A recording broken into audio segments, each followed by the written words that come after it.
Welcome to ஜோதிமா சமையல். இப்போ நம்ம செய்ய போகிறது வாழைக்காய் பஜ்ஜி. வாழைக்காயை இந்த மாதிரி எடுத்துக்கிட்டு இதை தோலை அப்படி சீவிடணும். தோலை நல்லா சீவிட்டு ஸ்லைஸ் போட்டு வச்சுக்கணும். இந்த மாதிரி ஸ்லைஸ் போட்டு வச்சுக்கணும். ஸ்லைஸ் போட்டு வச்சுக்கிட்டு நமக்கு இந்த மாதிரி கடலை மாவு இல்லைன்னா பஜ்ஜி மாவு. நான் இப்போ பஜ்ஜி மாவு எடுத்துருக்கேன். கொஞ்சம் கார்ன்ஃப்ளவர் மாவு, கொஞ்சம் அரிசி மாவு, இதை அப்படியே தண்ணி ஊற்றி நல்லா கரைச்சிக்கலாம்.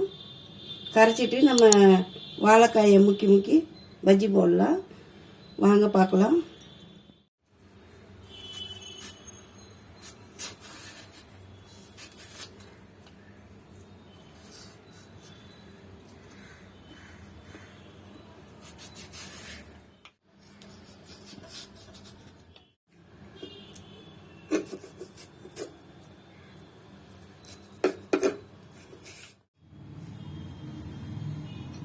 நம்ம இப்போ இந்த பஜ்ஜி மாவு, சோள மாவு, அரிசி மாவு இதெல்லாம் அப்படியே தண்ணி ஊற்றி நல்லா கரைச்சிக்கிறோம்.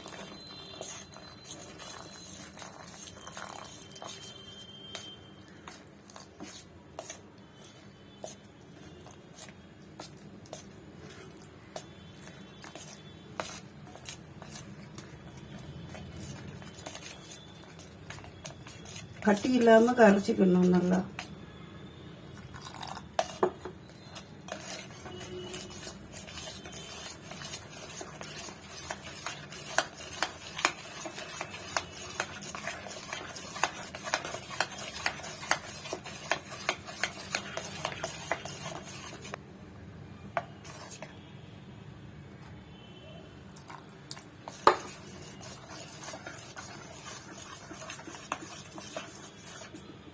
நம்ம நல்லா கரைச்சிட்டோம். மாவு இந்த பதத்துக்கு கரைச்சிக்கணும். இது பாருங்க, இப்படி இருக்கணும். இப்படி எடுத்து வாழைக்காயை போடும்போது இப்படி இருக்கணும். ரொம்ப திக்காகவும் இருக்கக்கூடாது, ரொம்ப தண்ணியாகவும் இருக்கக்கூடாது. மீடியம் பதத்துக்கு இருக்கணும். கட்டி இல்லாமல் இது மாதிரி கரைச்சிக்கோங்க.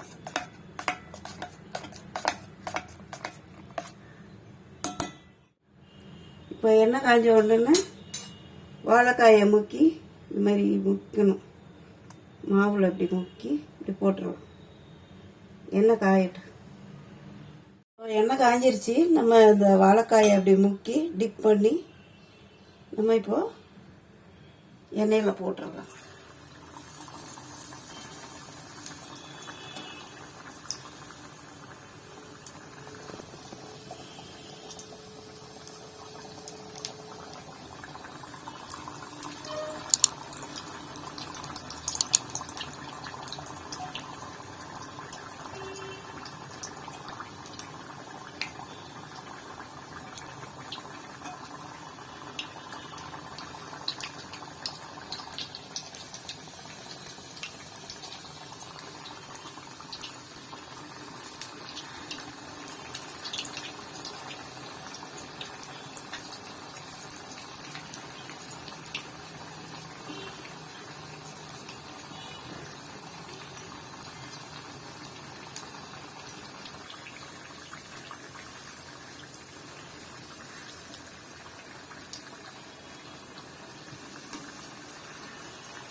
இப்போ நம்ம பஜ்ஜி நல்லா வெந்துருச்சு.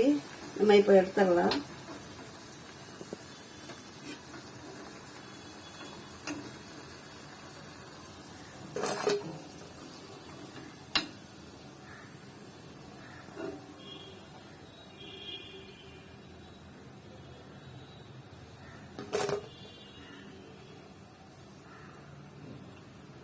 இப்போ மீதி பஜ்ஜியும் அது மாதிரி போட்டு எடுத்துடலாம்.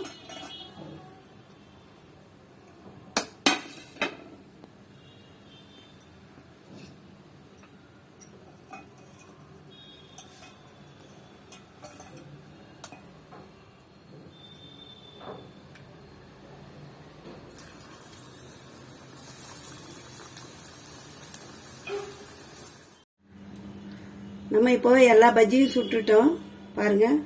நல்லா அழகாக நீட்டாக பெருசு பெருசாக வந்திருக்கு. இது மாலை நேரத்தில் குழந்தைங்க ஸ்கூல் விட்டு வந்தோடனே இது மாதிரி சுட்டு கொடுத்தீங்கன்னா நல்லா சாப்பிடுவாங்க விரும்பி. பிடிச்சிருந்தா லைக் பண்ணுங்கள், ஷேர் பண்ணுங்கள், கமெண்ட் பண்ணுங்கள், சப்ஸ்கிரைப் பண்ணுங்கள். தேங்க்யூ ஃபார் வாட்சிங்.